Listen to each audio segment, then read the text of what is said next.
Ever noticed how some people absolutely come alive in winter while everyone else is counting down the days until spring?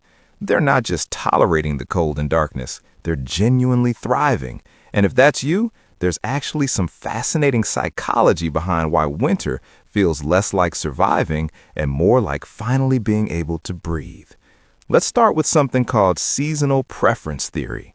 Most people assume everyone's happiest in summer, right? Warm weather, long days, endless sunshine, but research shows that's not universal at all. About 30% of people actually report higher life satisfaction during colder months, and it's not random. It comes down to how your brain is wired and what you genuinely value in life. Here's the thing about summer that nobody wants to admit. It comes with massive social pressure. The weather's nice, people are outside, and there's this expectation radiating through your windows like judgment from the sun itself. Your brain automatically registers staying home as a loss. You're avoiding something good, missing out on the fun everyone else is having. But in winter, you're not avoiding anything. You're actively choosing the superior option. The math just works differently in your head. There's also something called refuge appeal in environmental psychology. Humans are hardwired to find enclosed, protected spaces more satisfying when there's a perceived threat outside. And evolutionarily speaking, winter was absolutely a threat. So when you're bundled up at home while it's freezing outside, you're not being lazy, you're satisfying a deep ancestral craving for safety and warmth. Your caveman brain is literally throwing you a dopamine party because you successfully found shelter. That cozy feeling you get under a blanket while snow falls outside, that's thousands of years of survival instinct telling you you're doing something right. Plus, let's be honest, the activities just match the energy. Winter activities like reading, watching movies, cooking soup, existing under blankets, these are all low-stimulation, high-comfort activities. They don't require you to be on or perform for anyone. For introverts especially, this is where we thrive. We're not fighting against the season's vibe. We're in perfect harmony with it. Quick question. Do you feel more creative in winter? More focused? Like your brain just works better when it's cold outside? There's actually a reason for that too.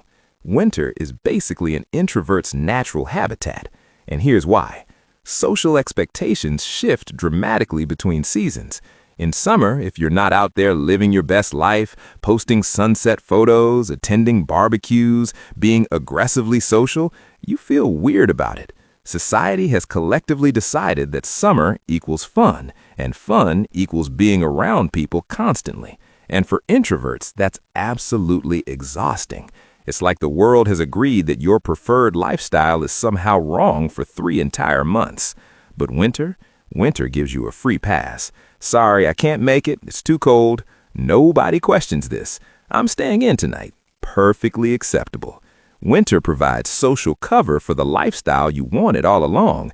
You're not avoiding people. You're being sensible. You're not antisocial. You're just responding appropriately to the weather. It's honestly beautiful. There's also research suggesting that introverts have higher sensitivity to external stimulation. Bright sunlight, heat, loud outdoor activities, these are all high-stimulation environments that drain introverted batteries. Nervous systems faster. Winter naturally reduces all of that. Shorter days mean less intense light. Cold weather means fewer people outside making noise. Everything's quieter, darker, more muted. For someone whose brain is already processing the world at high volume, winter is like finally turning down the dial on everything. And here's something genuinely fascinating. Studies show that people actually focus better in cooler environments. There's an optimal temperature range for cognitive performance, and it's cooler than most people think, around 65 to 70 degrees Fahrenheit. In winter, you're way more likely to hit that sweet spot naturally. Your brain isn't expending energy trying to cool you down, so it can dedicate more resources to actual thinking, problem solving, creativity. This is why you might notice you read more in winter or finally finish that project you've been putting off since summer. Your brain literally works better. Okay, here's a controversial take. The darkness is actually good. Hear me out on this one. We're constantly told that winter darkness is this terrible thing that causes seasonal depression and makes everyone miserable. And yes, seasonal affective disorder is absolutely real and affects about 5% of people seriously. But for the rest of us, especially winter lovers, something completely different is happening. Early darkness creates natural boundaries. When the sun sets at 4:30 in the afternoon, your day has a clear endpoint. There's no guilt about winding down early because your circadian rhythm is literally telling you it's evening. Your body knows it's time to rest. Compare this to summer when it's still bright outside at 9 p.m. and you feel like you should still be doing something, being productive, maximizing the daylight. Summer darkness comes so late that you're actually fighting your own biology to stay awake long enough to experience nighttime. You end up exhausted because you're ignoring every signal your body is sending you. Winter darkness also creates what researchers call temporal compression. Your perception of time actually changes. Days feel more contained, more manageable. You're not overwhelmed by the sprawling endlessness of summer days that seem to go on forever. Everything feels cozier, more focused, more intentional. You can structure your day in a way that actually makes sense for a human being. And let's talk about the aesthetic for a second. Winter darkness is objectively more interesting than summer brightness. You get dramatic skies, early stars, the warm glow of windows against dark streets. There's a melancholy beauty to it that summer just cannot match. It's atmospheric, it's moody, it gives main character energy, but in a thoughtful, contemplative way, not in an exhausting, perform-for-everyone way. For people who love winter, darkness isn't an absence of light. It's its own presence, its own experience. It's a feature, not a bug. Here's maybe the deepest reason people love winter, and why it says something profound about who you are. Winter gives us permission to rest. Modern society has completely rejected the concept of seasonality.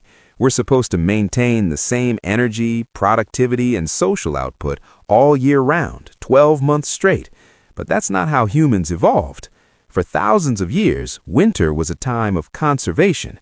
You stored food in the fall, you stayed close to home, you slowed down, and you didn't feel bad about it because literally everyone else was doing the exact same thing. It was just how life worked. Winter people are still honoring that ancient rhythm. When you love winter, you're not fighting against the need to rest. You're embracing it. You're recognizing that productivity isn't the only measure of a life well lived. Sometimes the most meaningful things happen when you're doing quote-unquote nothing, thinking, reflecting, processing, just existing without an agenda. Winter creates the perfect container for that kind of life.